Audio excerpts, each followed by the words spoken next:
په افغانستان کې تاسو ته پته نو تقریبا په 2016 کې هغه یو کسو نو هغه غالبا دا هغه نوم ټیموتی ویکس کدا سه سنوم یو هغه د استرالیا هغه کله د طالبان چې ورو دی هغه گرفتار کړو بیا ځان سره قید کړو نو دی قیدیانو سره او د غیر مسلمو سره دومره عجیبه انداز سره هغه کم چې د دې طرف نه مشر د طرف نه د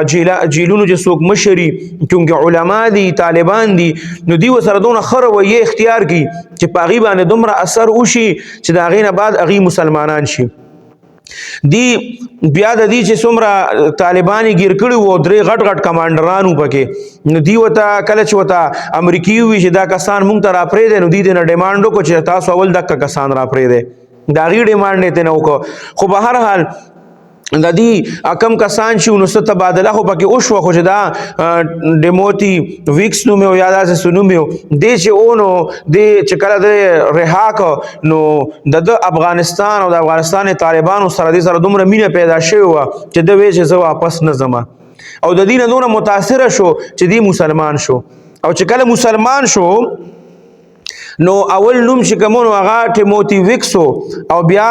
د مسلمان شو نو دله جبرئیل عمر نوم کې خو او جبرئیل عمر نوم ولا کې خو بیا چې کله د طالبانو د خپل آزادۍ د جشن مناوو نو پاره کې مو سره دی باقاعده موجود او بیا د په کابل کې یو غټ یونیورسيټي وا پاره کې پروفیسور پاره کې به لیکچر ورکاو هغه کې به خلکو ته سبقونه هولو په افغانستان کې اخیری عمر ته څومره وغه تیر کو